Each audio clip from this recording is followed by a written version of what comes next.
Khalil Gibran once said, "Out of suffering have emerged the strongest souls.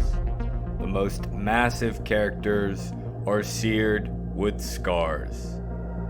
The Vulnerable Power Show is a deep dive into the heart of leadership.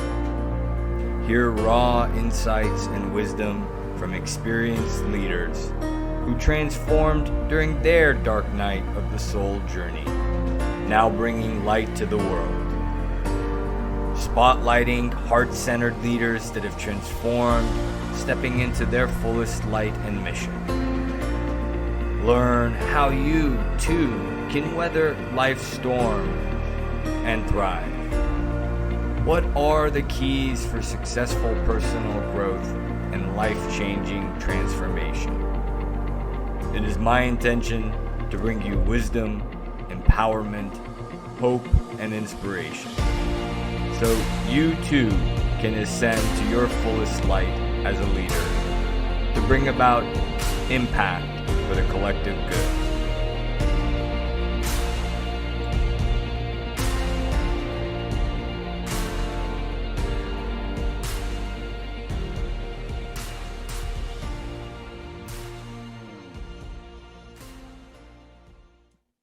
Greetings, everybody. Welcome back for another edition of the Vulnerable Power Show.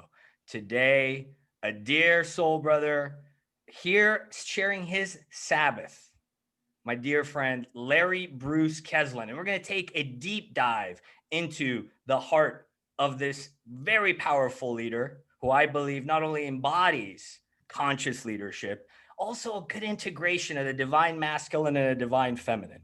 As always, we're here with the intention to inspire transformation, give insight into how other leaders have traversed this harrowing dark night, the metamorphosis process, and doing that with the intent to inspire other leaders and give hope that there is light at the end of the proverbial tunnel, and to also show examples, shining examples of heart-centered leadership.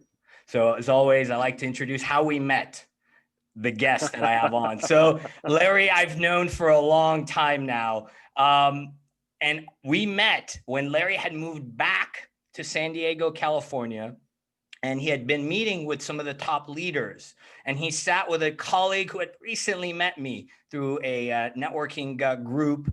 And Larry sat with this young man, also a very powerful leader in his own right, and was talking all this spiritual stuff in his own way. And this particular leader goes, "You're sitting with the wrong lawyer. The woo-woo lawyer you're looking for is Hass Sadeghi." We met at Corporate Alliance, which is now Spire, which Larry will talk about, and he is at the helm of. I mean, define synchronicity, ladies and gentlemen. And it's our connection has really woven through this fabric of time. And when he walked in, it was this eerie feeling. I perhaps had that one other time where I looked at him and I go, "You mofo, I know you."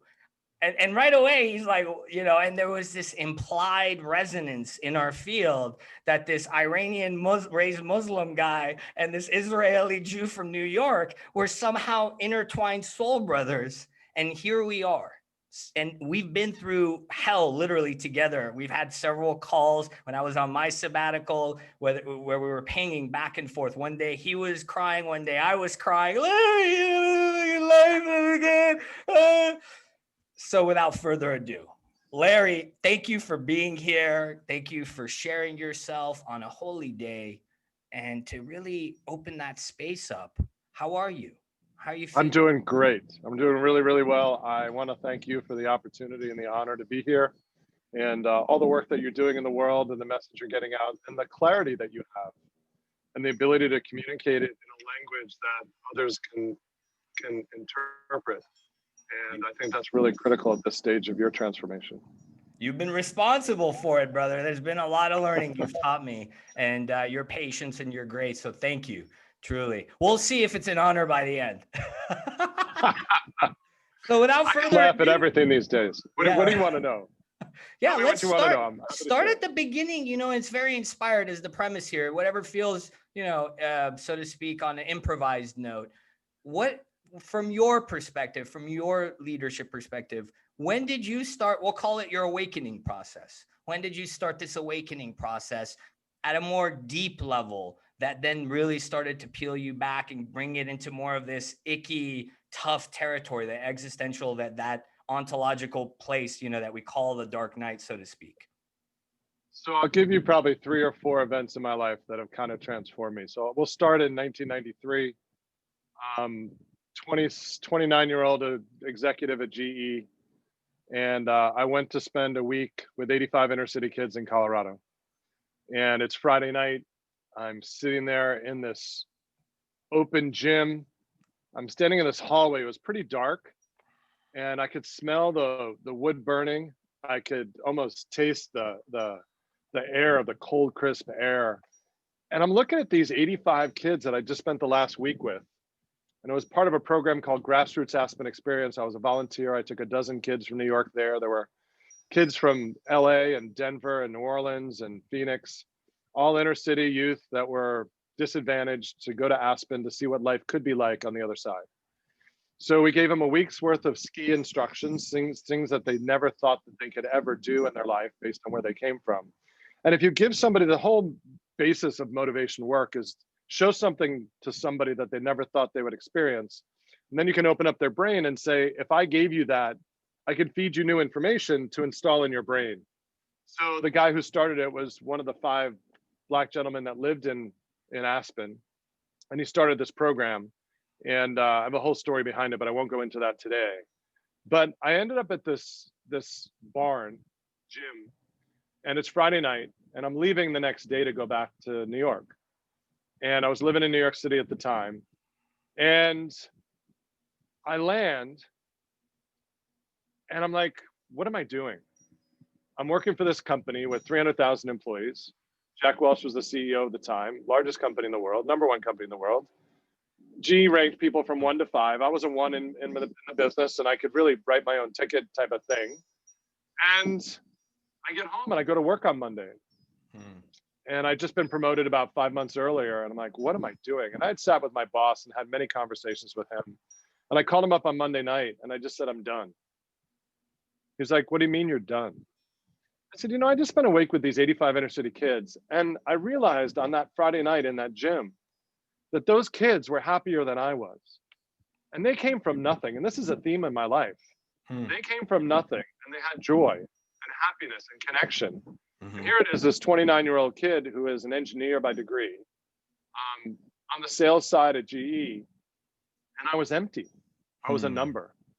So that was like the beginning of my journey. And I'd say 6 months before that, I did my first motivational weekend with Tony Robbins. In April of that year, after I quit GE, I went to see Tony Robbins live as a volunteer and got to see backstage. I didn't know you did that. And yeah, so that was in New York City. So I did my first experience in northern New Jersey, down by Rutgers, which is where I went to school.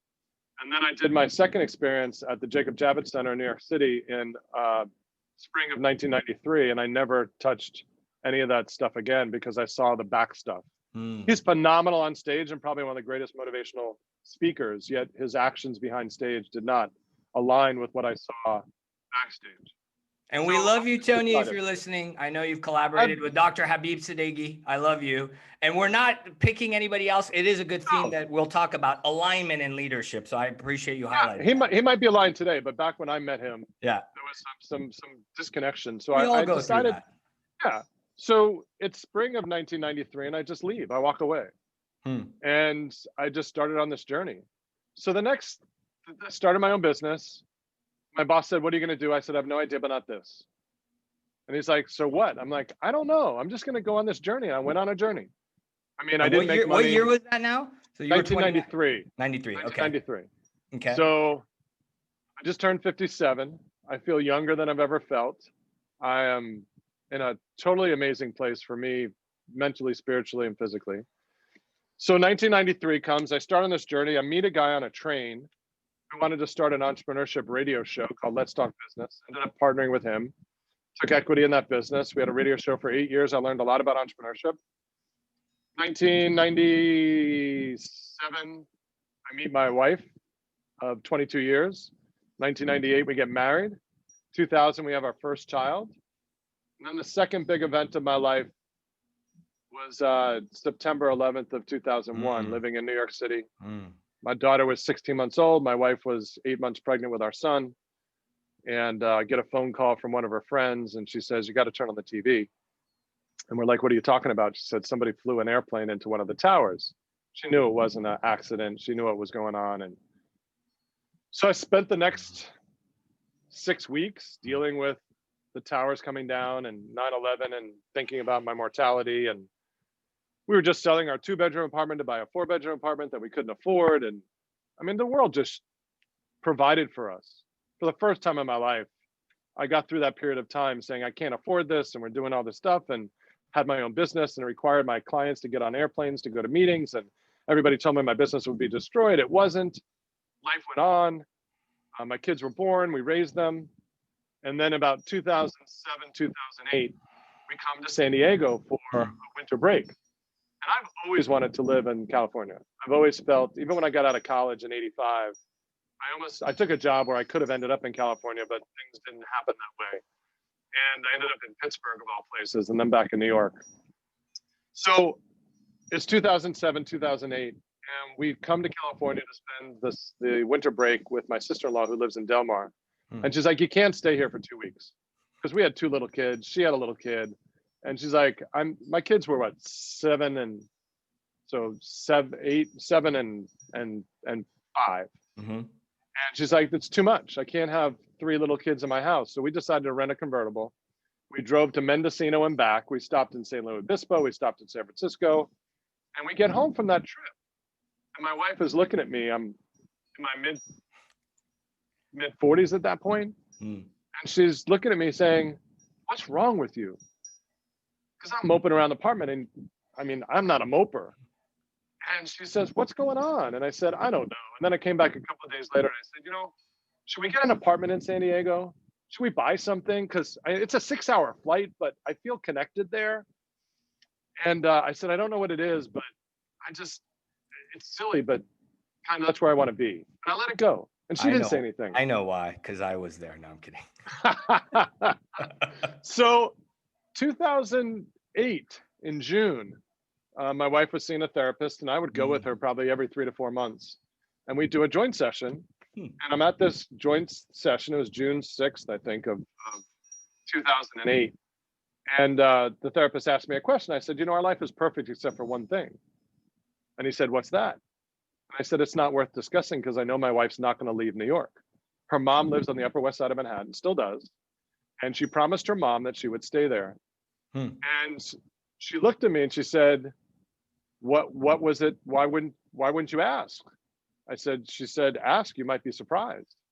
And I looked at her, I said, "You would leave New York?" And she said, "I'm 46 years old. My dad died when he was 46. And if we don't go now, we'll never go. And if this is what you really want, I'm your supportive wife. And if I'm on this journey, let's do it." So we talked about it that day. It was a Friday. We were going to see a concert up in the Catskills on Saturday night. So we drive up to the Catskills on Friday. It's 90 degrees. It's June, 90 degrees and 90% humidity. And my wife says, "What do you really want?" And I said, "I want a place I can drive a convertible 12 months of the year. And I want a place the kids can go to public school," because we were paying for private school in the Bronx. And my wife says, "I need family." So my parents are in Florida and her sister was in California. So the first thing we thought about was Florida. Coast, same time zone. And the next day we get up and I'm like, "Let's go for a walk." She said, "It's too hot out."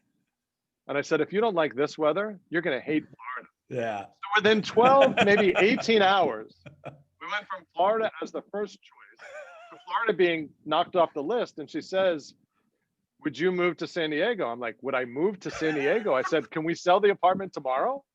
I mean, I would leave right now. Are you kidding? Hass is in San Diego, Elise. We need to go to San Diego.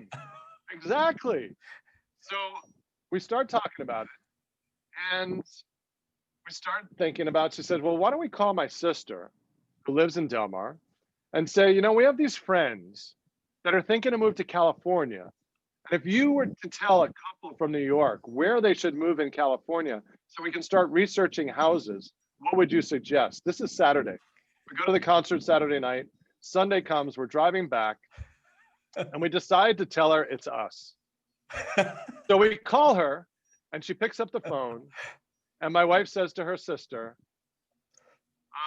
Larry and I are thinking about possibly moving to San Diego. Now, please don't share this with anybody, but we're considering it, and what do you think?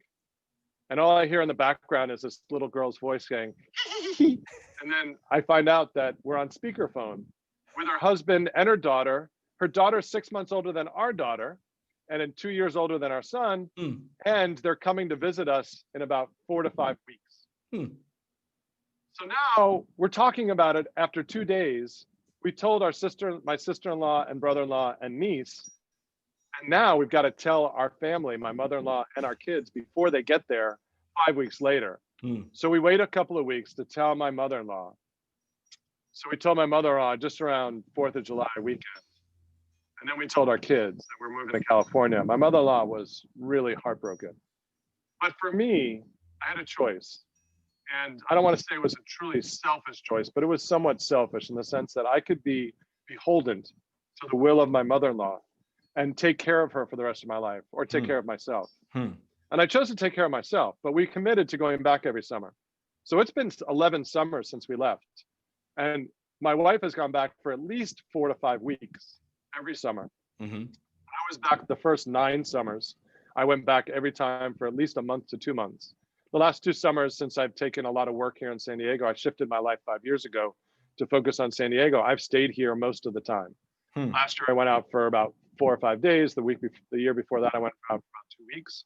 So I've slowly shortened my stay, but my wife even went out this summer during COVID for 6 weeks and spent 6 weeks with her mom. So we've committed to doing that every year. And we even went back in January for 2 weeks with the kids, and we've committed to doing that, but it's different than living 20 minutes away. We're 3,000 miles away. So 2008 was a big shift. 2010, we finally moved. We make it through the 2008, 2009 economic crisis. We tried to sell our apartment. It took us 18 months to do something that probably should have taken 2 weeks. So instead of moving here in 2009, we got here in 2010. And then the next big event in my life happened. 2011, met this woman on the beach who was doing projects in Uganda, bringing technology. My business was all based in technology. And she said, I'm bringing these computers to rural villages in Uganda. I said, how can I help? She said, I need board members. I need to raise money. And my wife had been on safari right when I met her. And I didn't go with her. And I always wanted to go on safari. So I'm listening to this story saying, Africa, safari, technology, got that in the bag. I'm in the technology world. How do I help? So I start meeting with her. I join her board. And I said, next summer, we're going to Africa with you, because she goes every summer for 2 months. I said, tell me when I can meet you there, and I'll bring my wife and kids, and we'll go for a month. So we did. So summer of 2012, we landed in Entebbe. I would say somewhere around July 26th. We got home, I think, August 23rd. And for that month, we lived in rural villages in eastern and northern Uganda. We spent a week in the Masai Mara and Amboseli on safari, and met some of the happiest, most joyful people I've ever met in my entire life. And it frickin' blew my mind. I mean, the plane ride home, stinking. I mean, we left our hotel at 3 o'clock in the morning. Our flight didn't leave till 7 or 8. We almost missed our connector in Cairo. So we flew from Nairobi to Cairo, Cairo to New York, New York to San Diego. And that ride from Cairo to New York, I picked my hands up to get my bag out of the overhead when we were done on our way to New York. I could not stand myself. I had to get my arms down. It was like, I went straight to the bathroom just to, it was hard. If I can't stand myself, can't imagine what the people around me were. But in Africa, that's normal. I mean, that's what I came to feel is normal. But I got back from that trip, and 6 weeks later, so this is the end of August, second week of October, I go to this conference called Opportunity Collaboration. Nothing happens by accident. I show up at this conference. It's all about solving world poverty.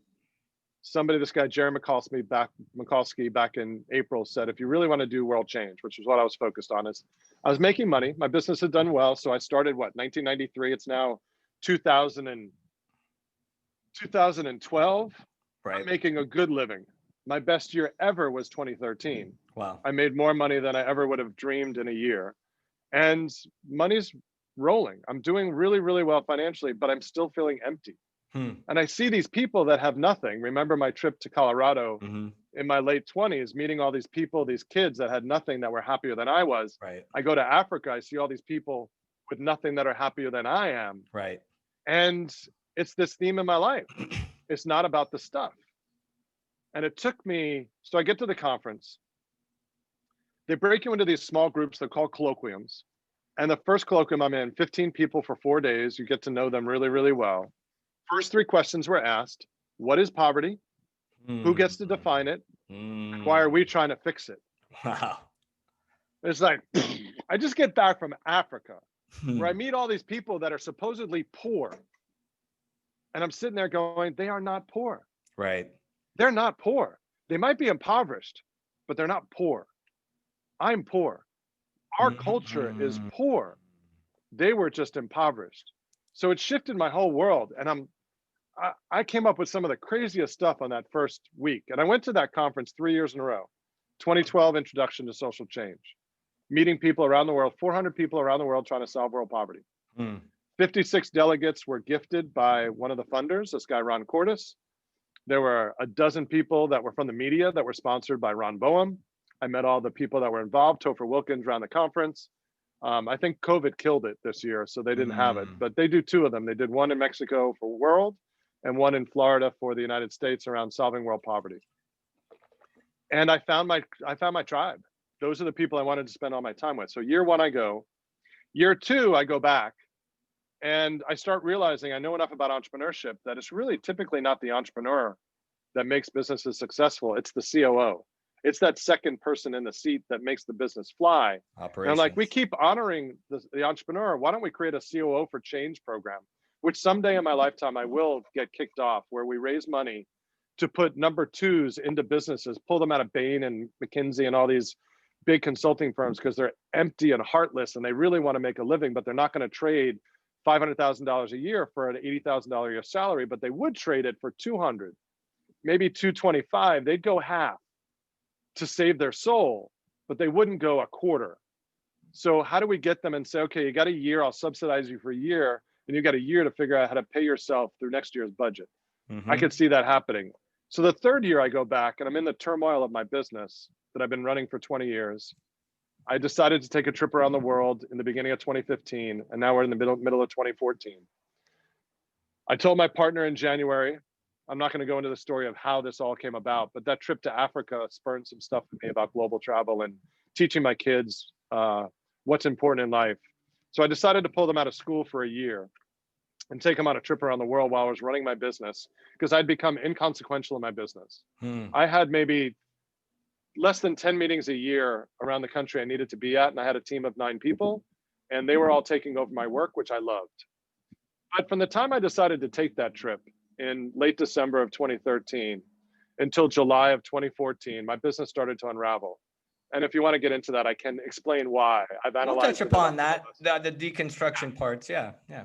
So I learned what I did wrong later. But when I was going through it, it was really painful. But I realized I didn't like my partner in a business construct. We weren't well matched at the end. We were well matched at the beginning, but 19 years later, we had grown in different directions. Not good, not bad, just different. My top 2 resources decided to quit and start their own company and take a number of my best clients. Hmm. And I was tired of the industry. I spoke at all the conferences I'd want to speak at. I didn't want to speak at them again anymore. I mean, I'd spoke at the Check. top industry Check. conference. Check. Right. Yeah. I'd spoken at the top industry conference for like 10 years in a row. We wrote 2 books, one which was like a really good book called Breakpoints. And it's a story about a company in the industry that makes it. And the owner goes back and tells his story, talks about why the companies fail. And I've had more, I was working with IT resellers, and I've had IT resellers read the book and say, did you spend time in my company? Because this explains I just saw thousands of companies going through the same problems and you see patterns. And all I did was describe the patterns that I saw, which is how I function. I'm a big picture strategist, futurist. Come on now, Larry. Say it with Yes, me. sir. I'm a business I'm a wizard. business wizard. I'm a See business pattern. wizard, and Business it's wizard. okay because I And mix it's okay. practicum and other metaphysical and or transformative tools. You were saying. Yes, I see people for who they really are in many cases. And I had an experience last Friday with one of this new woman that I met like 2 months ago. I explained to her who she was, and she was mind blown. So I'm like, this share is who you are. real quick. Let's feather in that because I have so many Sure. feather pins in this, which I will, as you know, bring up and weave together. Yeah, your What photographic is your memory is. magic power? What is your superpower? You know, so if you're the Oh, X-Men, how would you describe? Because this is we're in extrasensory territory, right? yeah. And this is one of the reasons I care about you so much because in a lot of ways you've held space while projecting. God bless you, because I told you from the beginning, I was like, you can do what I could do. We have karma, you know, you can do what I could do. Explain to people what you mean by I see people, because this may seem on its surface like, oh, he analyzes people, and it's more of an intuitive or an empathic or an extrasensory gift, which you've helped me explore in our friendship because you've held space without judging it, mainly because you had it and you were projecting onto me, which I love you for. So what is your gift? If you, I know you have many gifts Okay. like me or Swiss Army knife. What is this gift? When you see people, can you unpack There's that for people that sure. are hearing that may not be familiar? Yeah. There's two things I do really, really well. The first thing is I see people and Mm-hmm. skills, and I can apply them to business. And I can help people figure out where in the business they shine. And I can see businesses and where they're broken. And that's kind of one skill set. And now, That's does that this pop package into of your head? Do you like sense it? Like if you were to then deconstruct or reverse engineer even further the modus operandi of Larry's inner working, well, so bear with me. Yeah. there's 50% of it that is I've had coaching sessions Mm-hmm. in my last business when stuff came out of my mouth that I have no idea why I said it. And it was I'm listening to myself saying, where'd that come from? That was freaking amazing. And it wasn't me speaking. It was my voice saying the words. But my business partner at the time held space for me to do it because he took care of the tactical stuff Mm-hmm. and he held people accountable, which I'm not good at. When I do coaching, I'm a big picture. Come to me in the moment. I'll help you in that moment, but don't ask me to remember what we talked about last time. So I'm very good at understanding where people are. Mm-hmm. I'm very good at understanding how their skill sets can apply to business, even better than they can. And I'm very good at discerning between strategists and executors. And the biggest pattern I've seen in business is when strategists do strategy and then they try and execute their own strategy versus hiring a execution person. The strategy is the hard part. It's easier to execute a good strategy than it is to execute a bad strategy, but it's harder for a strategist to do execution. And it's easier to find execution people than it is to find strategy people.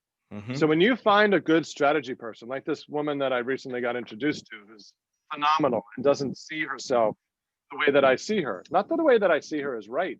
It's Mm-hmm. just a possibility that she could live into So you see the possibilities in of the what she could field. be. Correct.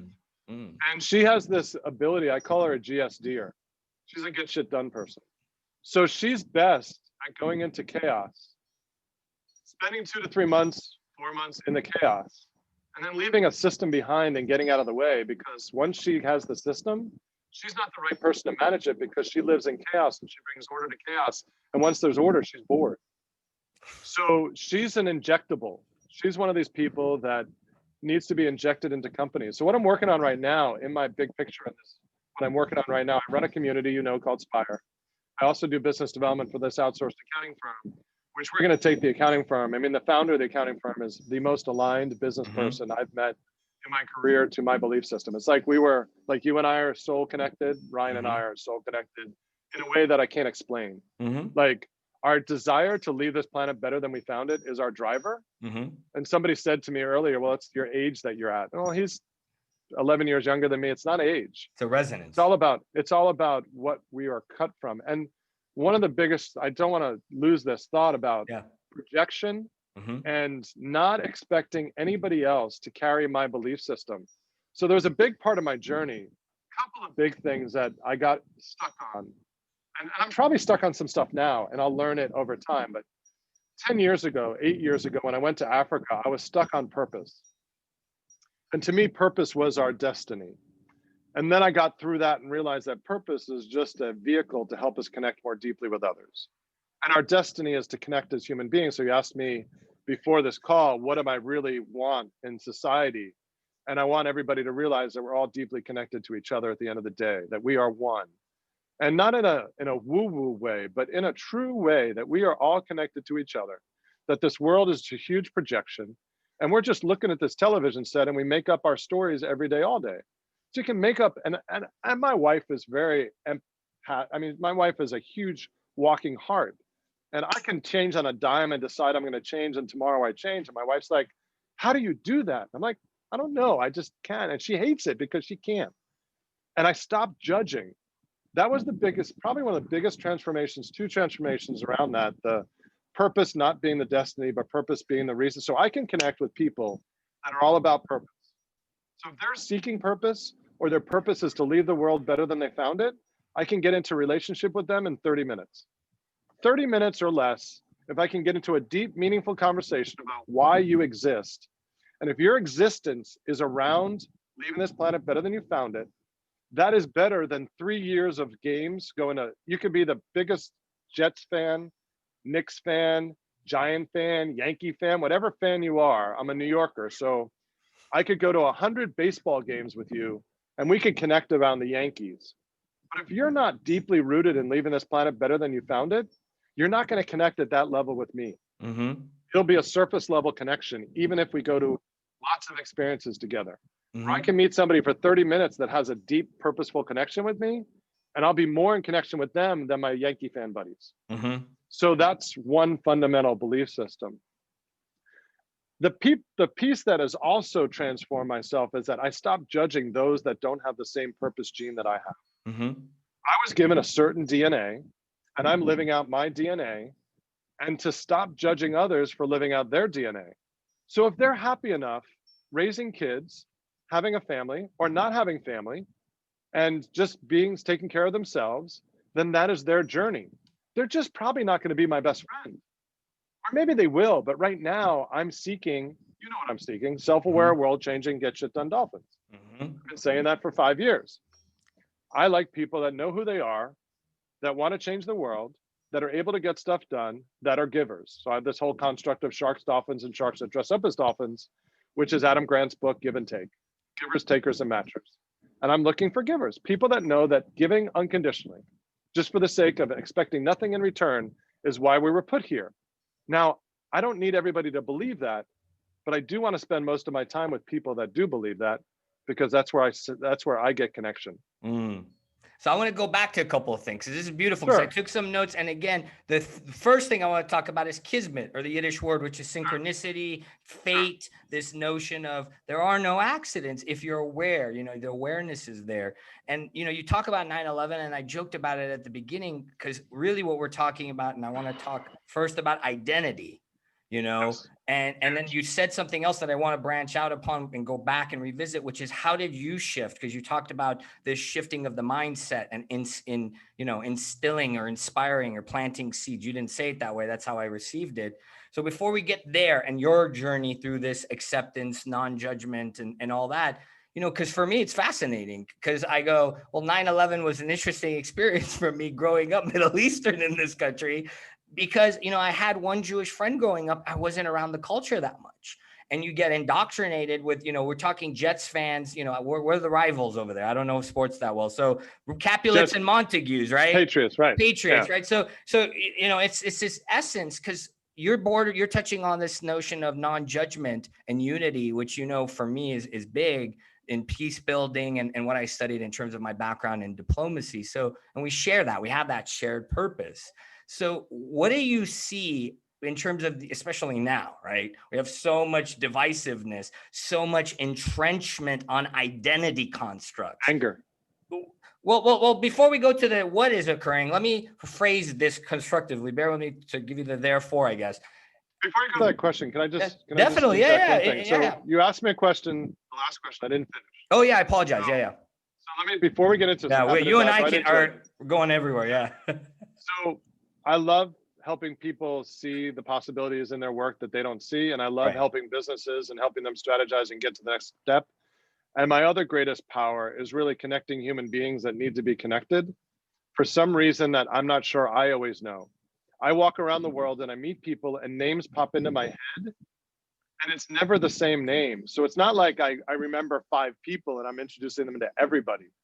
I meet somebody, I see a smile, and it reminds me of somebody else's smile. I meet somebody and they talk about I love martial arts. Yeah. And I introduce them to Neville Villamoria because he's been teaching martial arts for 30 years at UCSD.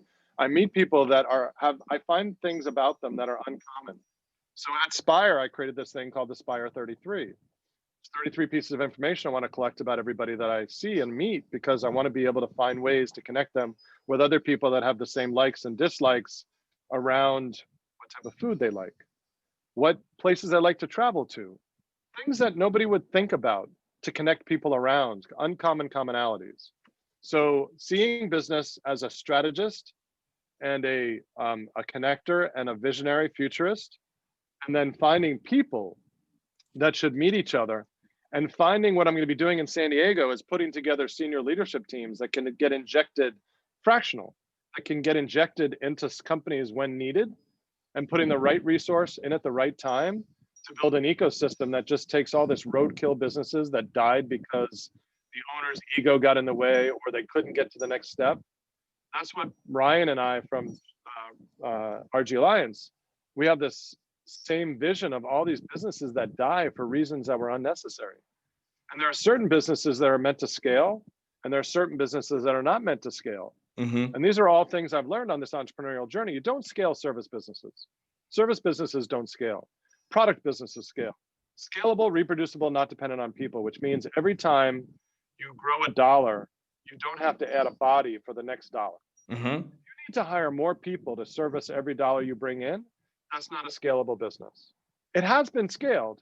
It just gets less profitable the bigger you get because you need more management infrastructure and it becomes hard. Mm-hmm. That's why Microsoft made so much money, is because they could sell more and more licenses and it costs $0 to send out these floppy disks. And now it's just downloaded from the web. Mm-hmm. And now it's not even downloaded from the web. They charge you a monthly fee to get access to this thing in the cloud. I mean, it's a beautiful business and it's totally a machine in inertia. And they could cut half of their workforce and they would be more profitable, but nobody would know the difference except for Microsoft. So it's just, those are the businesses worth scaling. So that's the future of what I see, is that what's worth scaling, what's worth investing, and who are the right people to inject into that company at the right time. I would have loved the recruiting business if I would have gotten into it in my 20s, but I'm going to do it in a different way. But that's, you asked me what I do. Businesses strategically and the people that work in them, and then connect them to other people they should know in their life that they didn't even know they should know. It's yeah. So bridge building is how I would encapsulate one aspect of what you do, and which I want to go back to this unity, right? How did I surpass my cultural identity and you had to surpass your own cultural identity and get along with Patriots fans, even if you were a Jets fan, you know what I mean? That notion. I'm a Giant fan, but that's okay. Well, you know what I mean. I still can't stand the Cowboys, but that's okay. It's tomato to me. I hear NFL team and supplanted with another NFL team. So it's interesting. And then, so that bridge building is that finding that what you call, and I love it. I love what you do because you get that notion of the connecting, the uncommon commonalities.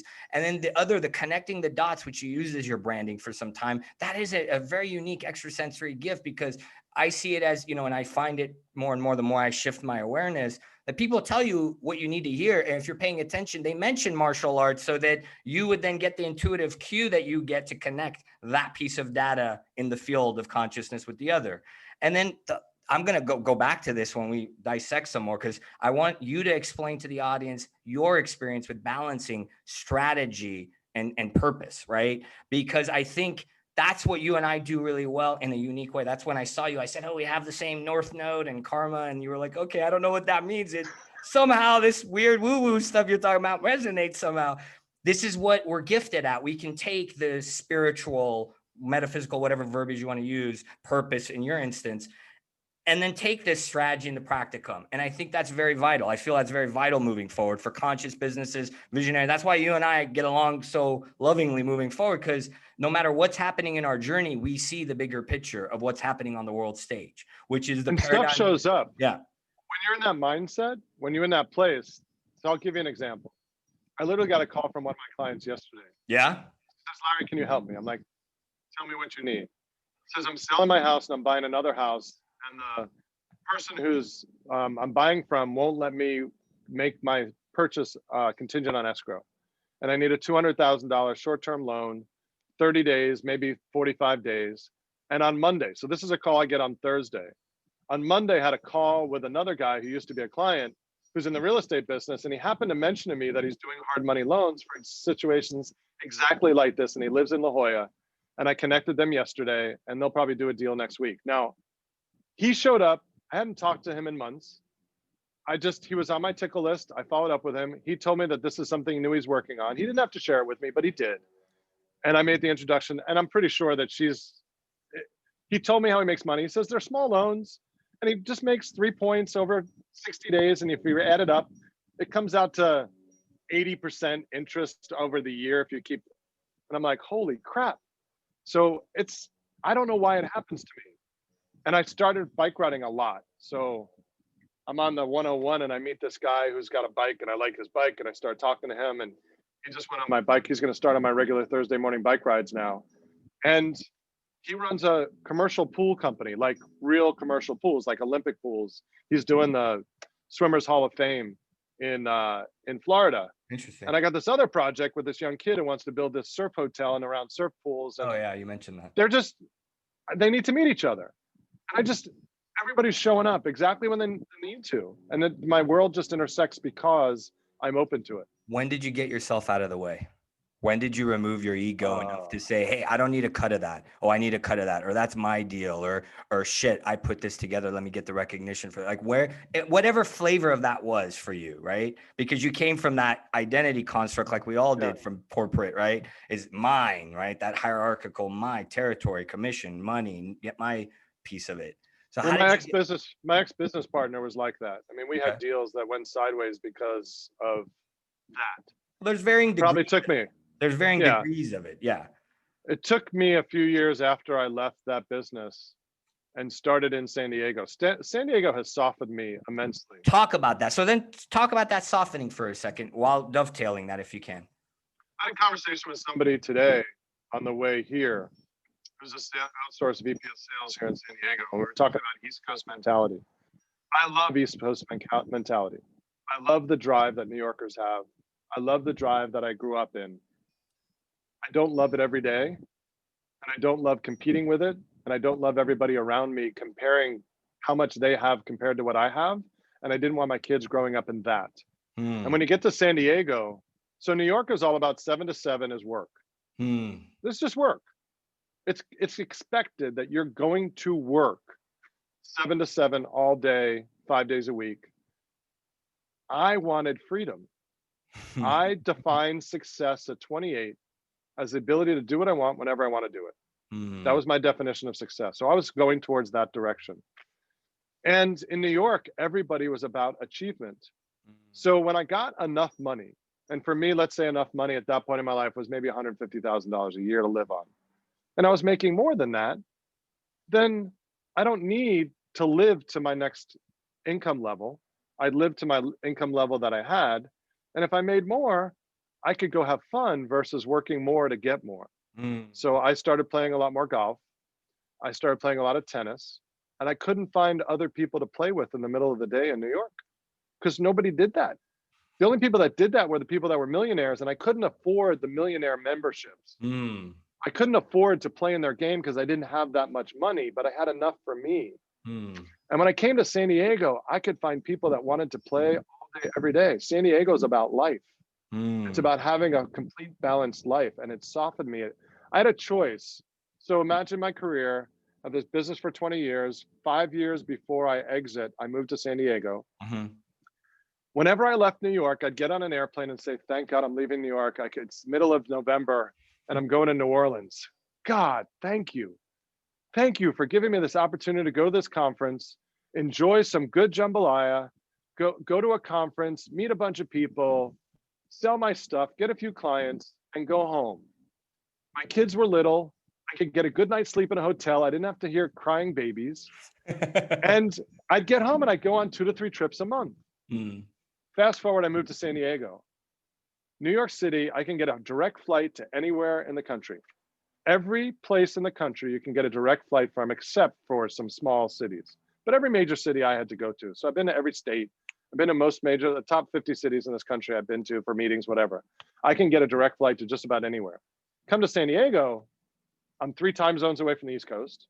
So to go back to the East Coast, I'm either doing a red eye or I'm losing a whole day. Mm. And I started going to meetings for 5 years or 4 years. I'm like, why do I leave this place? Mm. Every time I left, it's like, why am I leaving? And every time I came back, I'm like, man, I want to be here.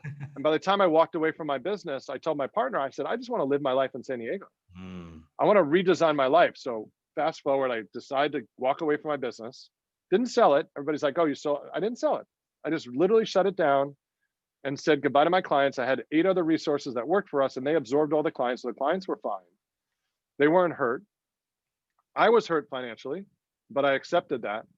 And when we took this trip around the world in 2015, we renovated the house we live in now, which is where I'm sitting with beautiful ocean view. I got very blessed in my life to be able to afford the things that I have, but it's all set me up for where I am now.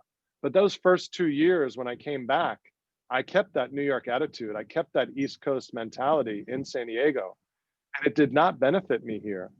And in that period of time, you'd call it the dark night of the soul. So I land July 1st of 2015.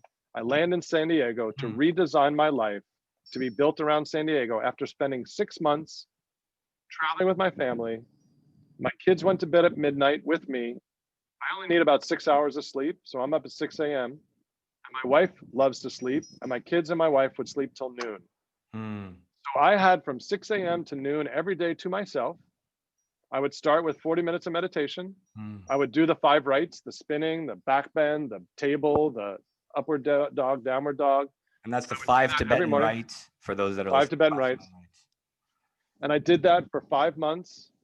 Started in Australia. We spent 2 months in Australia. I planned the entire trip. I planned the trip from the trip. I left with an around the world ticket on United, an Airbnb for 8 days in Melbourne, and an Airbnb for 8 days in Sydney, and a 4-day gap in between to do the Great Ocean Road. And that was it. So when I landed in Melbourne, I had to book the 4 days between. Mm. And then once I got there, I had to book the rest of the trip for the entire time. So that was my project. And I got through this whole period of time, and some things were going on in my life, doesn't matter what, but I ended up redesigning my life and redesigning my business while I was on that 6-month journey. And I came back and I wrote a book called Success Redefined. And I wanted to build a business to create a community for purpose-driven leaders. And I came back to San Diego with a New York mindset to do that and to tell people and convince people that I was the guy to do it. And that did not work. It just didn't work. So 2015, I land. I do my big kickoff in January. I've got 85 people in Corporate Alliance's big event center. And everybody showed up. And I'd only been networking for like 6 months, but I'm a power networker. You know, I'm out, I meet everybody and they invite That's how me. you met me. And I just invited everybody, and everybody was looking at me like, who is this? What is he trying to do? And all these people said, yes, I'm in, I'm in, I'm in. And then when it came down to writing checks, they didn't come. And then this is March of 2016. April 1st, my 14-year-old son had a challenge at school that blew up. Literally April 1st. I went through the darkest period of my life for the next 6 months. So I went through this tumultuous period where I was just ripped at the core. Who am I? Why am I? What am I? What am I doing here? I have this vision. It's not even coming close to the reality of what I thought it would be. And why? Why isn't this working? Don't people see me? Don't they understand who I am? What are they, idiots? Are they blind? Don't they understand what I can do to help them? And it was all about me. It was all about what I could do versus what they wanted. And 6 months, so literally April 1st, my son gets in trouble. I go through a deep depression. My daughter turned 16. This is 2016. Her sweet 16. I am depressed. I mean, depressed for the first time in my life. I mean, you see me now. I am not a depressed type. And when I was moping around the apartment in 2008, when I came back from California, that was not me. And my wife's like, what's wrong with you? That's not me. Right. But I was in deep, deep identity crisis. And I was in this place of darkness that I did not understand. I had never seen in my life. And it ripped me at my core. And then 6 weeks later, my wife got diagnosed with stage 1 breast cancer. Mm. So I'm depressed. my son is challenged, and my wife is diagnosed with breast cancer, and she didn't even want to tell me what was going on with her because I was going through. I'm sitting there in the recliner every day, like, we're gonna lose the house, we're gonna lose everything, nothing's working, and I was like a mope. And my daughter's looking at me, and she's seen me for 16 years as this positive, energetic guy, could do anything. I'm like super dad. And she's like, "Who are you? Mhm. What'd you do with my dad? Where'd he go?" And they were involved with this program called Motivating the Teen Spirit with Lisa Nichols. Mm. And I remember being down at one of those Motivating the Teen Spirit weekends, and you were in Europe, you Mhm. were in the Netherlands. Mhm. And I called you, and I was in deep depression. And Haas is like, "Just scream, Larry, just Oh scream." no, I'm that sitting was in my car. okay. So let's Where pause were you? here. You were on your Let's pause sabbatical. here. You're on So first sabbatical. of all, I love you because the words that this beautiful leader used to describe his emotional consciousness, mind, everything state were verbatim what I was going through around that time. And I didn't know this. Another Kismet, I marvel at this, right? July 1st, my brother passed away tragically July 3rd. So again, funny that when we look, right, that shift in awareness. So I was actually in Firenze, Italy, and You were in I was Italy. in a laundromat reading his book that he recommended before I went on the travel that I did, similar to his Melbourne trip, where I booked a trip and then the rest of it I figured out there. And I'm reading Untethered Soul by Michael Singer, having my own identity crisis that perils this soul brothers with all of what he said so perfectly 5 minutes ago. And yeah, you called me. And do you remember the technique and like, cause Oh, you, screaming. right. I was in the car. It was raining outside. I was in my car. It was foggy inside. And you're like, "Larry, just let it out." I'm like, "Let Correct. what out? Let what out?" It's just let it out. And I'm sitting in the car. I'm like, "Ah!" It was like insane. Pardon your earplugs or speakers as Larry Primal screamed for the audience. And the reason, and it's important, I'm glad that you brought this up perfectly because we have energies come up. We have things arise, and we've been conditioned, especially as men, to suppress, not feel the vulnerability, not feel the emotion. And the energy has to go somewhere. It's quantum physics. Energy is neither created nor It eats destroyed. you. It's recycled. It eats you. It eats, thank you. It eats you. Yeah. It rips you open in a non-healthy way. It erodes, right? That's the dis-ease that everybody's talking about. How did you face the fear, bro? How did you, because this is a perfect timing of this question that I was in the back of my head that came in, was explain to the audience, how did you deal with the fear, right? Because that's, for me, knowing your experience, I had a luxury. I don't have two kids and I don't have a beloved. So I don't have that householder burden, as they call it in the metaphysical schools, which is, so I have a luxury to go through this hermetic sabbatical process that you was part of our, not only the Jew Muslim thing, it was the, you don't get it, you don't got a family, you don't get what it's like to be a Giants fan, you're a patriot. And I was like, you're right. I had to not judge you and say, so how did you deal with that fear? That, oh no, how am I going to provide? Oh no, what's going to be? Because it ties to the other point of allowing the No question. business to go away, not try to Right. capitalize, because you had faith. How did the fear and faith interplay around this time? So I went 30 days without sleeping. And my wife's an insomniac. I didn't So know that about you. Okay, keep going. I never lost a night's sleep. The first night's sleep I ever lost is when I exited my first partnership in 2003. Hmm. My ex partner. So I had three partners in that first business. I took one of the partners. We exited in 2003, and one of the partners sued me, and I lost sleep for the first time in my life. I mean, up all night. Maybe 2 or 3 nights in a row, We won't and touch that was upon it. that. That's another passion project of Haas of Totally. what the legal system does to humanity and litigation Right. and all that Right. stuff. That was just painful. And Yeah. I never really lost sleep. And my wife's been insomniac since I met her, and I didn't realize Mm. how important that was. And I lost sleep for 30 days. I was going Wow. crazy. My wife's like, "You have no idea."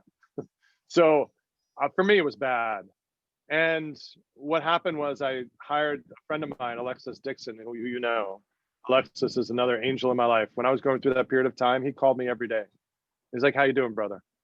And I met some other guys, Dan Negroni, who you know. Yeah. And Dan was like, "Larry, I can see you. And the person sitting in front of me is not you." And people kept telling me they could see me who I was, but I wasn't showing up as who I was. So there's a lot of positive affirmation outside of me. But what really started it is I ended up engaging with this guy, Michael McCafferty, who's sold his business back in the 80s for a lot of money, has lived a very charmed life in some ways and an excruciatingly painful life in others. No need to share, but he's one of those people that just shows up in your life exactly when you need it to, for me. And he's like, Larry, if you're up in the middle of the night, don't lay in bed. So I would get up at 2 o'clock in the morning and I would put my running shoes on and I would walk to the beach. I'm a mile from the beach. And I started running stairs on the beach. And I would run, the first time I ran maybe 5 flights up and down and I'd be winded. I got up to 15 sets of stairs and then I'd go back and I'd walk home and I would walk hours. I would walk from my house to downtown Carlsbad and back. I would just walk. I would just get the energy out. And that's what I've realized now since the pandemic started. I started biking.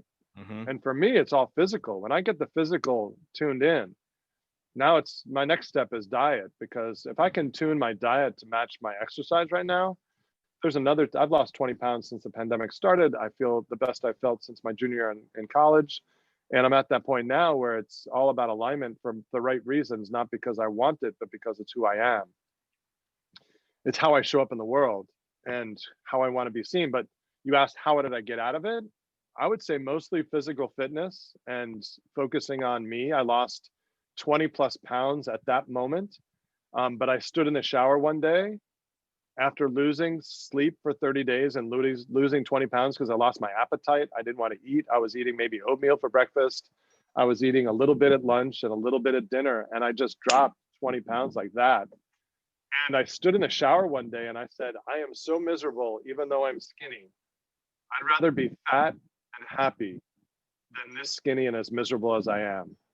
So I started to get my appetite back. I started to get my sense back, and I started to go back to that comfortable 215 pounds.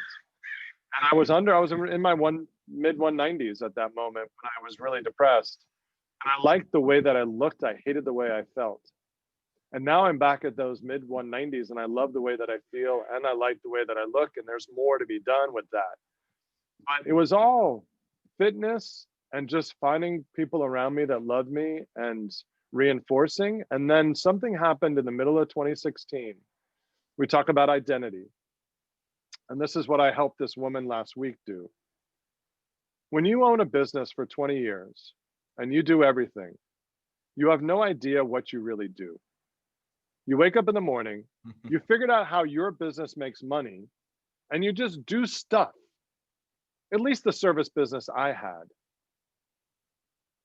I'd say in 2011, 2012, I stopped doing 80% of the stuff I was doing and I only focused on the 20% that I thought mattered. So I was able to focus on the stuff that matters. And I focus on the rocks versus the pebbles and the water and the sand. So I learned that lesson in my last business. But through that business, my identity was lost because I was the owner of For Profit. That was the name of my company. And that's how I identified myself. And when I went through this transformation and I got rid of the business and I started the new business, my new identity was Success Redefined. And then my new identity and it wasn't who I was. It was just a label of who I was. And then my brother sends me this job description in June of 2016. And there's this guy, Richard, who runs a company called The Music Paradigm. Roger Nierenberg runs The Music Paradigm, and he uses leadership development through an orchestra. So he uses the metaphor of music and how people make great music together to show leaders how they're disconnected to each other. So he's looking for a business development manager and my brother sends me this job description and it describes me to a T. Like everything on it describes Larry. Like Larry Kesslin is this job description. And I didn't know who I was. So there's this job description. So I'm back in New York a month later and I call Roger and I'm like, I want to have dinner. I want this job.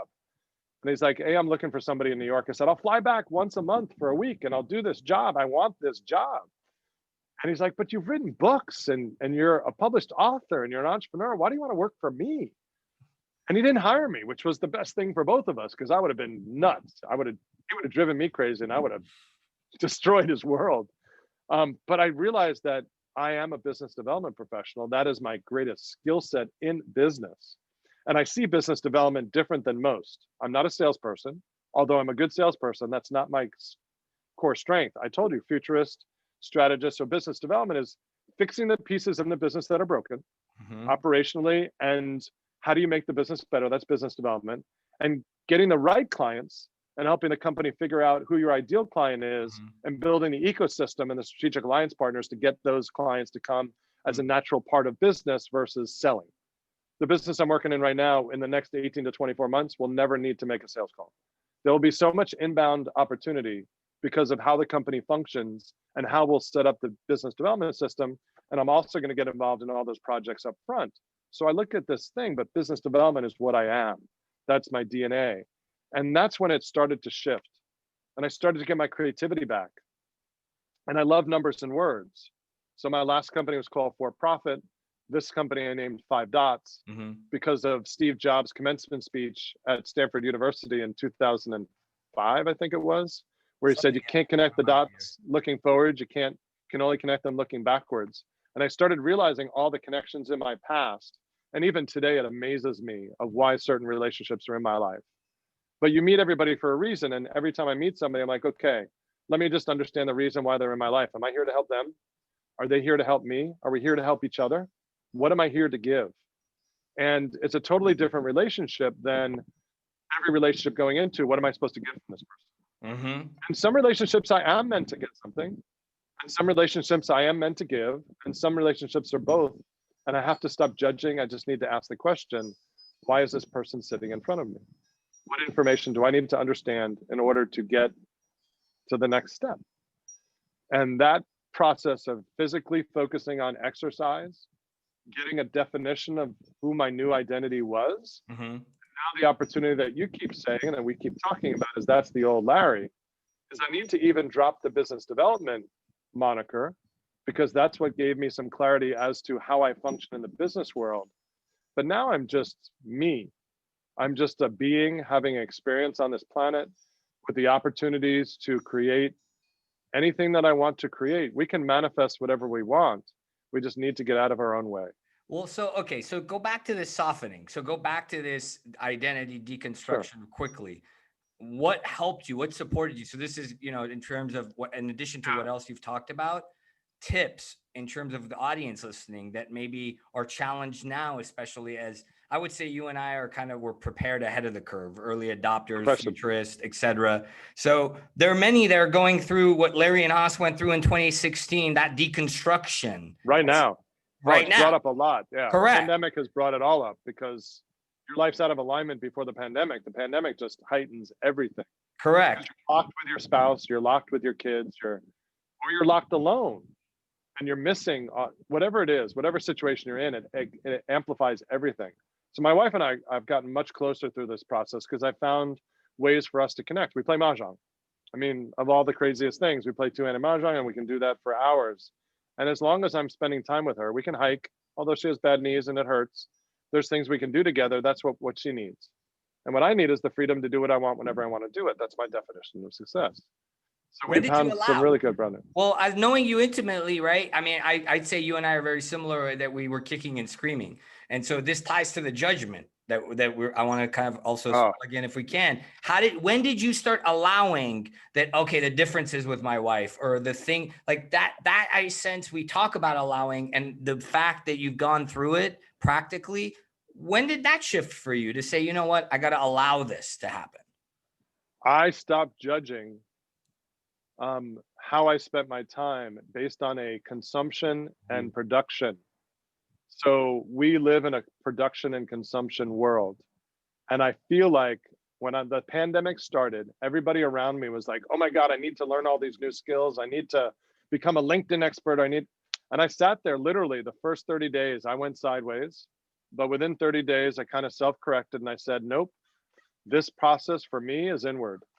So I started listening to Eckhart Tolle. I listened to Untethered Soul again. I listened to The Surrender Experiment by Michael Singer, and those spoke to me in such a deep, meaningful way. And I started really transforming my life in a meaningful way because I went inward, not outward. And I saw everybody else going out and starting to try and fix things. And with my wife, I just made space. And I said, the more time I spend with her, without judging that I'm wasting my time because I'm not producing, that's when things started to shift. And that's So success and that redefined, right? Again, you're correct. living your essence. You're aligned with your essence. So follow up to that. I know I interjected. What do you find there's a place, right? Because that's why, again, we have the same way we think. There's a place for strategy in for purpose businesses, conscious Oh, enterprises. no question. You know what these visionaries that are coming forward now for this new earth, whatever, however you resonate to the verbiage, tomato, tomato. How do you see this inner work in terms of practical results, in terms of BD, business development? Sure. I've told, so the company I'm working with right now has, let's say 130, 140 clients. There's a handful, a good handful, that are not nice people, that don't treat our staff very well, that are downright mean. And there's two options. We either retrain them and say, if you want to work with our company, you need to change or else you're no longer going to be serviced by us. And we do great work as a company. And we've been repositioning the business to say we're going to work with conscious leaders because they're kinder to our staff. We'll keep our staff longer. We'll have less turnover. And this consciousness piece that you're talking about, I believe this is the numbers I've come up with. My generation, I'm significantly older than you, I think by Not that close to much 20 older. years. Not that much. Close to 20 years. About 20. About 20 years. I think that's enough. So I'm a different generation. And I believe that my generation grew up with accomplishment as the pinnacle. And when my generation was teaching the next generation, let's say at Accenture or KPMG or any of the big firms or Deloitte or the big law firms, and they would say to the next generation, if you want what I got, you got to do what I did. And guess what? They look at that generation and say, F you. You're divorced twice. You got 3 kids from 2 different marriages that don't like you. Why would I want to do what you did to get what you got? I ain't looking for what you got. So let's put that into business context. I believe today in our society that probably half of the people that are in business care about one thing and one thing only, making more money. So let's say half the population lives in that bucket. I'd say probably 15% of the population lives in this purpose bucket, is that business is a vehicle to be used. So I use the idea of capitalism is a gift. Mm-hmm. Greed is that 50%, is that gift, that cash flow is mine. I deserve it. I've earned it. But the truth is we came with nothing, we'll leave with nothing. It's not yours. You're a steward of the success of your business. That's the 15%. As I understand that this business is a result of a lot of things, not just my own ego. And then there's 35% in the middle. So that 35%, when they're with a purpose person, the people that are closer to that 15% will be, yeah, they'll have that really deep, purposeful conversation. And then they'll go back to their in-between stage. And the people that are closer to the money conversation, they'll kind of go purposeful. So my target market is that 15% and then the next 10%. So 25% of the marketplace. 20 years from now, it's going to be flipped. There'll be 15% that care about the money. There'll still be 35% in the middle, but there'll be 50% that are focused on purpose and business as a tool to help our society. And my job in society right now is to accelerate that shift. That's how I see my job. So what is conscious business, conscious leadership, caring about all those around you, all stakeholders, leading from a place of surrender, leading from a place of I am not on the top, I am on the bottom. My job is to serve those above me when I'm at the bottom. I do whatever I need to do. The thing I've given myself grace for in the last few months is that I don't need to work the amount of hours that other people work to get the same results that other people get. And I need to stop judging my own production based on time. So that's allowed me to exercise more. And what I've realized is that when I exercise more, I'm better in the moments I'm in. And I even got one step further lately as I'm integrating my exercise into my business development practice. So I started a weekly bike ride every Thursday on the 101. And I've invited all my business friends that ride bikes. So I've got a networking opportunity every Thursday morning that gives me 35 to 40 miles, 2 hours of exercise, burning 1,500 calories. I'm out at 6:30 in the morning. I'm at my desk by 9 o'clock in the morning.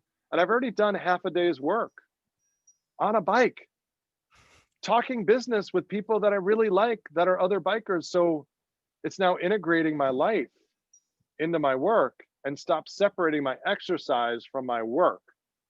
It's my life. It's It's an all integrated one. my life. It is one. So my It's all friends are my clients are my friends, my work is my play is my work. I'm playing more golf, I'm playing more tennis, I'm biking more. It feeds me. So I'm happier in the moment, I'm more relaxed. If I was in New York, do, accomplish, win, achieve. I needed to get away from that. And it took me a good 7 years to shed all of that stuff. And 2 years into my journey in San Diego, I finally got to the point of I knew who I was. The next step was to make a distinct choice. And there was a point in my journey where I had a choice. I could show up in San Diego as a New Yorker and continue to piss people off, although I've still kept my New York phone number. Pisses a few people off. But if they get pissed off by that, that's okay. But I had to change. I had to shift. I had to mellow out. I can still have the drive, but I didn't need to have the edge, and I didn't need to have the expectation that people should see me the way I expect to be seen. They're going to see me however they see me. And I either earn that or not, and I don't care. I wake up every morning knowing that I am here to leave this planet better than I found it. And if somebody gets angry by something that I did, I promise you, I did not do it with the intent to anger them. If they got angry, I am a trigger. All I'm doing is there's a transference going on that I did something that reminded them of something in their childhood. I know enough to be dangerous, that there's a subscara in there somewhere that is Did you triggering them to say be angry. samskara? Did you use a Sanskrit Vedic terminology, you sneaky business wizard? I mean, see, So, the fact, let me ask you a rhetorical sure. question. So it is possible to redesign your life. Oh, in a heartbeat. Was it difficult and grueling, and did it damn near feel like it was going to kill you? Go back to the couch, Yeah. be No. honest. Be Yes, honest. it did. I'm not Yeah. saying it has to. In human But the form, reason that in human form, right? The existential process. you gotta shed a layer of yourself in order to become the person. So my journey, personal journey. One of my mom's favorite quotes is, most people go to the grave having never sung their song because they didn't know they were supposed to sing. That's her So quote, by the way. You're touching all the questions. I love how kismet this is on the Sabbath. Yod has spoken. The finger of God, as I've nicknamed him several years now, has spoken. Keep going. You're hitting all the boxes. I love this. You're me. It's literally a perfect example. so at the end of the day, Can you say the we are quote put one more here. time since I interjected in excitement? Most people never they go to the grave having never sung their song because they didn't even know they were supposed to sing. So I have a philosophy. So I started working with a really, really good therapist a couple of years ago, and I visit her periodically. In the last sessions I started, she said, "Tell me what your beliefs are, your core beliefs." And one of my beliefs lay around this whole idea that we are here to become the person we were born to be versus the person we were taught to be. So if I break down life into blocks from birth to 20-ish, 18 or so for girls, 20 plus or so for boys, you are taught to be something or someone based on how society shaped you. But you came into this world perfect, and the world screwed you up.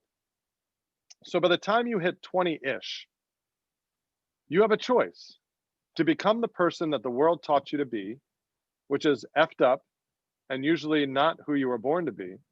So maybe 1 out of 1,000 or 1 out of 10,000 is taught to be the person they were born to be. Those are those happy people that are just happy their whole life, and they truly are happy. It's not a mask. They were just taught to be the person they were born to be. And they love their life. And I know people like that, and they're wonderful people. Little shits, but they're wonderful people because they didn't have to go through they're just in a different evolution of life. They were higher in the deck of cards. There's no higher or lower. They had a different karma curriculum. They had a different karma, whatever. right? Different karma. So let's say it's 1 out of 1,000. The other 999 schmucks like me, we got to figure it out on our own. Schmuck. And you. I The had a schmucks lot like of us. chutzpah and resistance. Right. So from 20 to death, you have a choice to live out the story you were taught or to rip apart the story you were taught and reconstruct the story of who you were born to be. I'm going to offer a friendly amendment, not rip apart, Sure. allow the dissolution of. Because Okay. it's not, I mean, I see you were about to catch me, I sense earlier when I said it doesn't have to be that way, right? It Right. doesn't have to feel, and that's the intent of this show. It doesn't have to feel like agony. It will hurt a little, you know, existentially. It's a troubling sensation. It's It's not all identity, comfortable. though. It's What you're talking about is what I don't think the disillusionment of your identity has to be as painful as it was for me. bingo. And I think that if I meet people that are questioning their identity, I can help them through that process better than they would if they did it on their own. And I think you could do the same. And I think there's other people out there that can help them on that journey. But if they go through it alone and they just let it totally rip them apart, which is what happened with me, And me. angels will show up in your life when they're supposed to show up. And you just have to be open to it. And when you're open to it, magic happens or it doesn't. And the judgment of it is the part that gets in our way.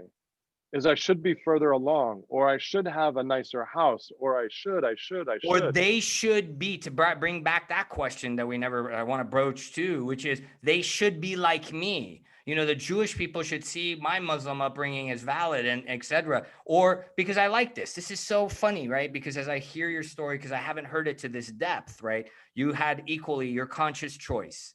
You went through your dissolution period. You had to allow, you had to soften and learn that. And then you earned, you know, you kind of crafted your life and then integrated and implemented that new way, right? We couldn't have been further in upbringing, right? I mean, culturally, West Coast, millennial boomer. I mean, there's so many layers that have been stripped apart in our passage, you and I, as I see it, that have shown, wow, look at these soul brothers, as I call it, that they're so similar that even me not scripting this, ladies and gentlemen, he comes in and he uses my words. I go, perfect. Exact. You know, I give to the court my lawyer training. Exhibit A, Larry Bruce Kesslin, everybody, that for everybody, it looks the same. So how do you relate what's going on in terms of healing cultures, healing generational divides, healing political divides? How for you, what do you see as far as anybody that's listening that's charged, that's in fear, that's divided? What do you sense will bring them empowerment and unity? What advice? I know this is an esoteric one, as I often on you. better leadership in our society, better examples of what good leadership looks like. How do you example it so others can? Because I see it as an inside game, like you said it, right? Each person has to be that example. So if we were to take it to a microcosmic level to make this a more pragmatic question, what do you do to espouse unity, Larry? What do you do and how you show up to be that leader? Because you do it well. You know, you've never cast judgment in our space. You know, there's never been that in our space, right? So how do you? Remember this, I'm a member of the San Diego Leadership Forum, Yeah. which is a Christians men group. Right. Correct. Jewish. Correct.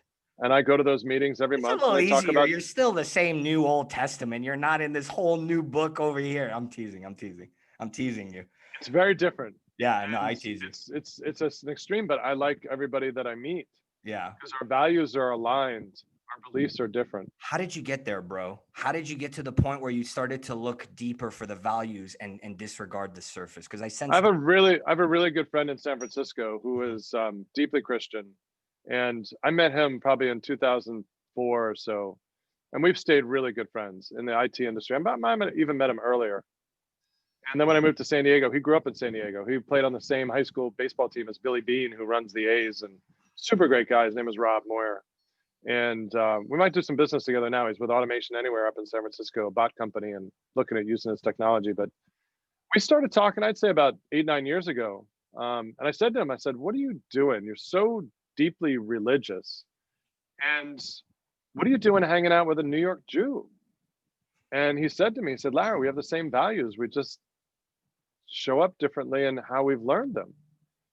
And ever since then, it's like, oh, I guess we do.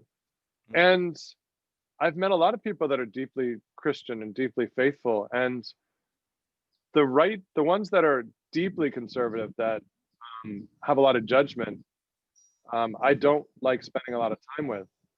I can understand where they're coming. I can't understand where they're coming from. Let's put it that way.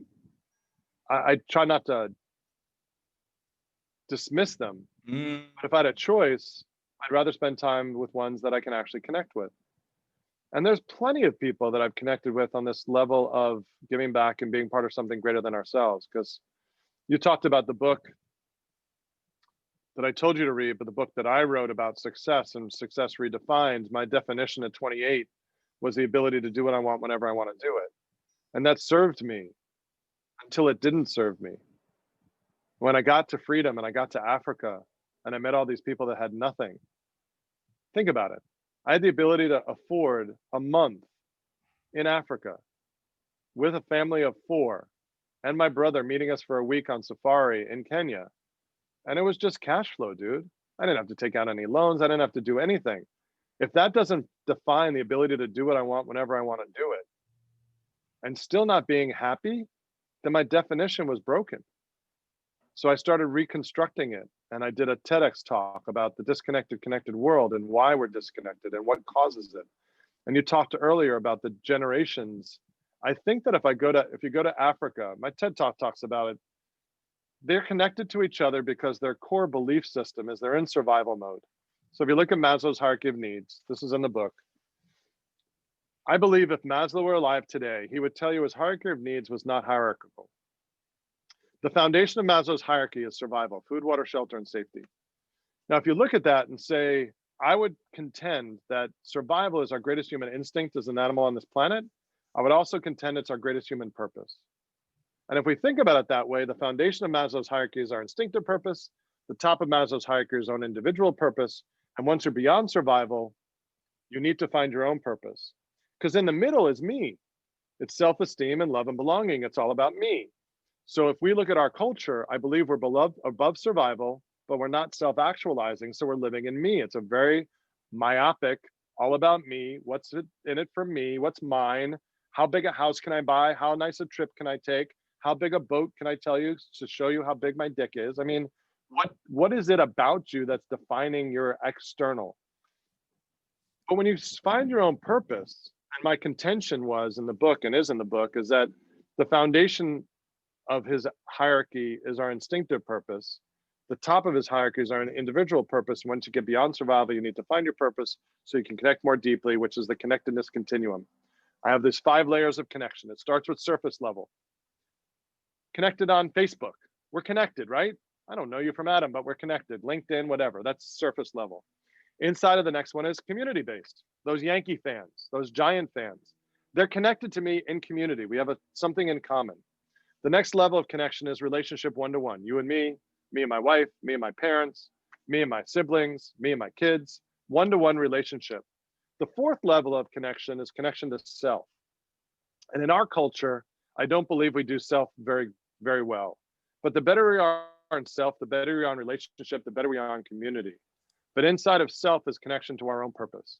So if you think about it, the outer level is surface level connection. The inner level is purpose level connection. And my contention is we need to stop connecting at a surface level and start connecting at a purpose level. So when I say I can go to 500 baseball games with a really good human being that is a fan of the same team and still not know them as much as if I spend 30 minutes with somebody who connects with me on a purpose level, that's the difference. Because I'm at level 2 of connection. I can spend as much time as I want in level 2, but I can spend 30 minutes in level 5 and be deeply connected to that person in an instant. And that's the difference. That's what I've learned on my journey, is that I'm not seeking to connect with people more deeply. I've just learned how to do it. Mm-hmm. And when I start to teach others, we get to the core of who are you and what's important to you. So I had a client who, interesting business owner, I liked him, he was nice enough. And I said, how much of every business meeting do you spend on personal stuff? A 30-minute meeting, give me a typical time. He says 0. I'm like, dude, you're missing a great opportunity. He's like, why? I'm just there to get stuff accomplished. And he's like, what am I going to talk to them about? I'm like, what do you love? And he's like, well, I love my family. I've been into day trading. I really like stocks and that stuff. And I love to travel, because he was from your part of the world. He was Middle Eastern. Hey, And I said, Bazar, you must buy. Trading is our business. so I said to him, you need to start connecting with people. And he didn't understand why. I said, just do me a favor. You go give me 3 minutes, give me 10% of your meetings and start asking questions in those three areas: family, money, and travel. And see if you can connect a little bit because they'll remember you. Otherwise, you're just a transaction. And we live in a very transactional culture. That's the 50% that only care about money. Now it's interesting because what you said, it was beautiful because again, you're telepathically, whether you know it or not, you're picking up on what I want you to say. You're getting the script without there being a script. It's this notion of you give people their dignity, right? Because you didn't dismiss me, and on your evolution, I may have been more woo at that time. You didn't dismiss the Giants fan. You give, and back to your Maslow hierarchy, you gave that dignity to the person. So I would say that's really what you've role modeled in addition to everything else you've said. I want to highlight that because that's what you go from that transactional to relational model that you allude to in business. Same thing. Give human dignity. This is about connecting, not only at a purpose level, connecting on purpose, knowing that in order to move, as Larry has said, from this me to we need to see there's value in connection. There's value in purpose. And that's how we move and bring unity into that bucket in your vernacular and combine the two buckets so that purpose and profit can really come into one. You know, that's how I see it. We need to reshift. And that's what you're demonstrating for us is that there is value in business to this touchy-feely stuff, what used to be scoffed at. And now we're only you employing it a little bit superficially because it's Haven't even started yet. We haven't started yet. I agree. And that's what I was teasing at, right? Is this notion of EQ mindfulness. We're only doing it because we think it's going to work. The core work is only beginning. Because how much, let's go down this path. Because Before we go down that path, can I give you a compliment? Yeah, sure. Can I just? Yeah. So I just. I love compliments. Are you kidding me? Does the Virgo remember his Sagittarius? I love compliments. So when I first started meeting with you, you were so communicative. And the way you process, you verbalized your processing.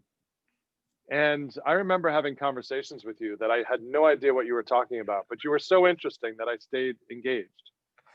But you've evolved in a way that's been really fun to watch in how you've been able to speak to other people in their language versus what I would call Hass speak.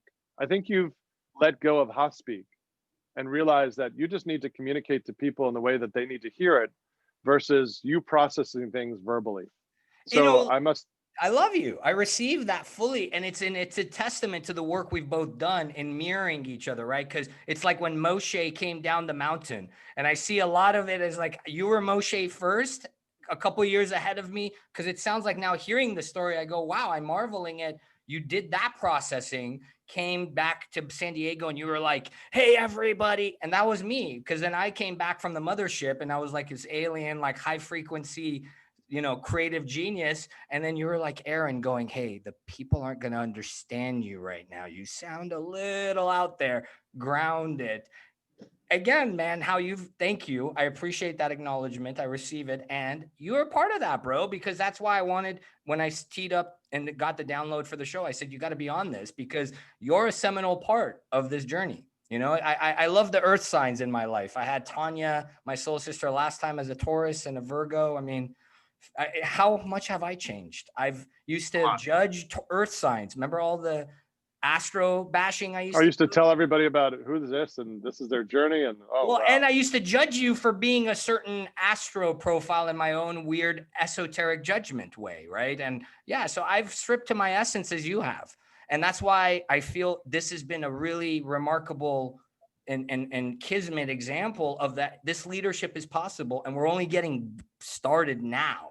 We're only really getting, started now. What do you see, wrapping it up here, because we've touched on everything I wanted to ask you organically. You talked about your legacy. We talked about your metamorphosis, the tips, how it shaped you, what you're doing now, and the quote from your mom, really beautiful. We all need to find that song and sing it. I agree with your mother. God bless her.